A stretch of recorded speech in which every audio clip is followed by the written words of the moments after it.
Good afternoon. Let me forego with the normal salutation and greeting in the interest of time. But please understand, when I have to greet some very special people in a very special way, because believe it or not, they form very special part of my life. Let me greet my fellow secretary in the cabinet, Secretary Mark Villar. You know, in the Build team, we are referred to as the Batman and Robin tandem. Up to now, I keep on guessing, and he keeps on guessing, who amongst us, between us, is the Batman and the Robin.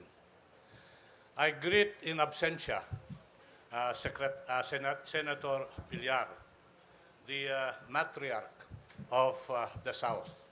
And believe me, she will continue to be the matriarch of the South, or in a bigger platform, a matriarch in a bigger platform.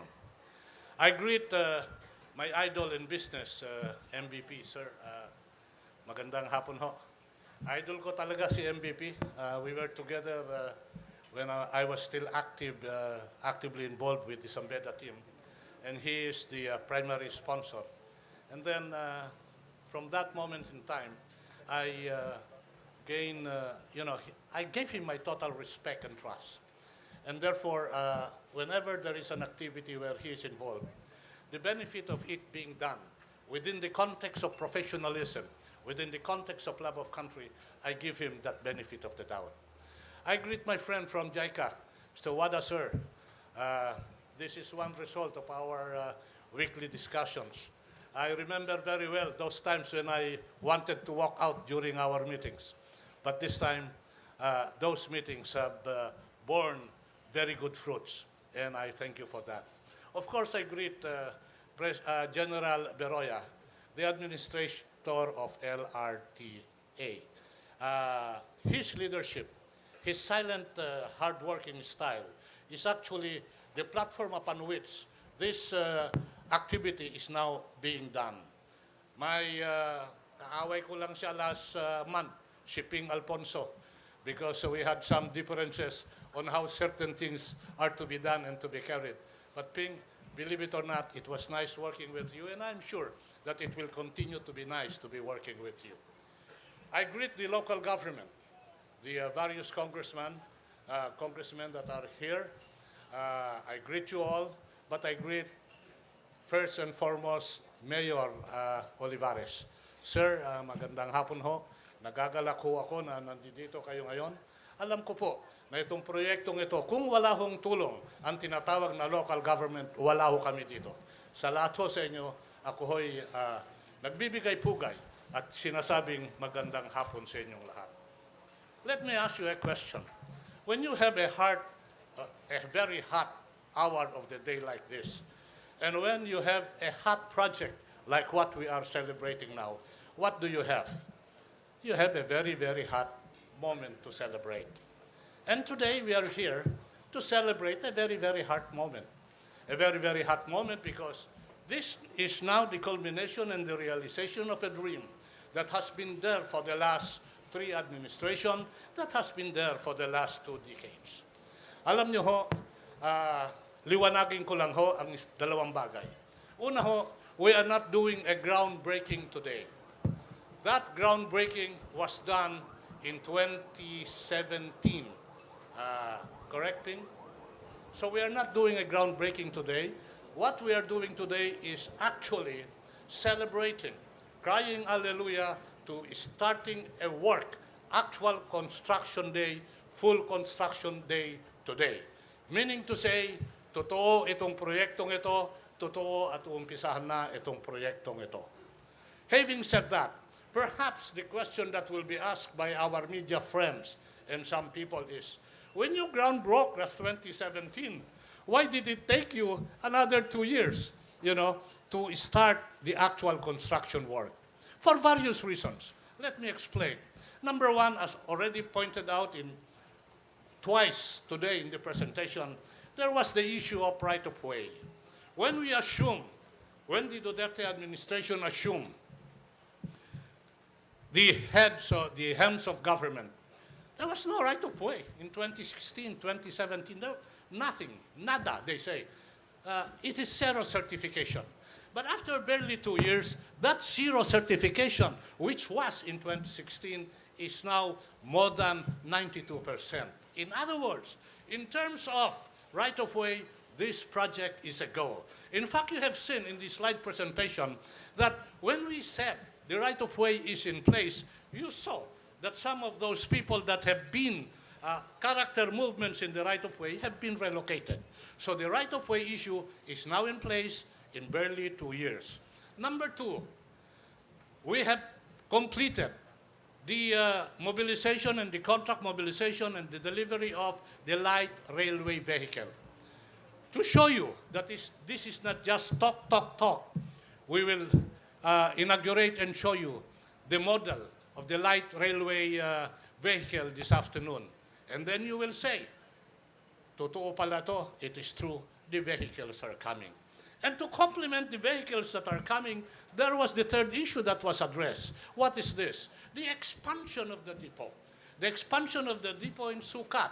Because how the heck will you be able to contain these equipments and these spare parts without the depot?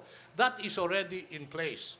Last and certainly not the least is the formalization of the relocation of various utilities which will be affected in doing the LRT-1 extension. So that then, having completed this, today we celebrate, and it is a hot moment. It is a hot moment indeed because this is a real historic moment. The dream that was more than 2 decades ago, the dream that was by the Tree administration is a reality today and will soon be a reality by the third quarter of 2021. Our project proponents say we will do the partial operability in 2022. As Mr. MVP said, I cannot agree. I want a partial operability by the last quarter of 2021. Why is it so? Pagbigyan nyo naman kami yung konsuelo na sasabihin, yung proyekto na tinapos namin, sana naman masakyan at ma-inaugurate namin bago magtapos ang termino ng ating Pangulo, President Rodrigo Roa Duterte. President Duterte has time and again said, my term as your president will be characterized with one phrase, making the Filipino life comfortable. With the hottest moment today of inaugurating the full construction of the LRT-1 extension, our effort at the end of the day is precisely to make the Filipino life comfortable. Speaking of terms, of numbers, how many are this? In what volume are the passenger ridership is this? We are talking here easily, sir, of 800,000 from an original of 400,000. In short, we will be doubling the ridership in a period of 3 years in 2022 when the project is fully completed, but partially operable in the last quarter of 2021. All designed to making what the President said, making the Filipino life comfortable. You know, I was looking at the history of the 3 decades where Tree administration promised to do something about the LRT-1 extension. In fact, I remember very well a video where one person said, pag hindi natapos ang LRT-1 extension, magpapasagasa ako sa tren.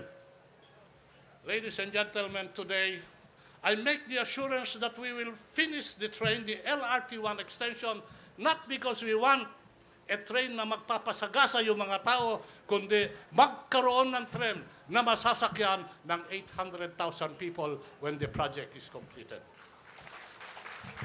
And so today, we are here all gathered to make a reality to the dream of President Rodrigo Roa Duterte, make the Filipino life comfortable. Today, we are in partnership with business people like the consortium of the LRMC. Andi dito ho yung guro natin, si MVP. Napakagandang tignan na kung saan nakikikapit-bisig ang mga Filipino business sa hangarin ng ating Pangulo na magkaroon ng comfortable life.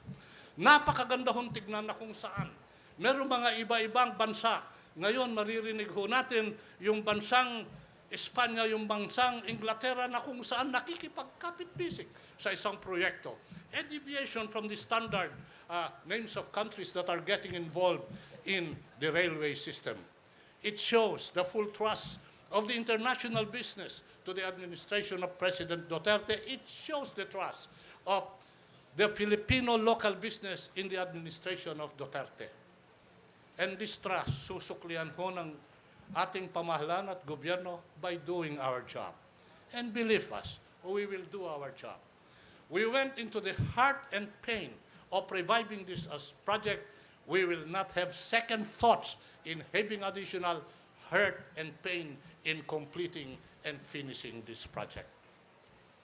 President Duterte extends his appreciation to you, to all of you, for trusting the government. President Duterte wishes to reiterate his commitment in making the Filipino life comfortable. But today, as we celebrate this very hot moment on a very hot project, let me just say, we will move on and finish the project that are needed to make sure that the Filipino life, the Filipino people will have a comfortable life. Sa inyong lahat, magandang hapon ho.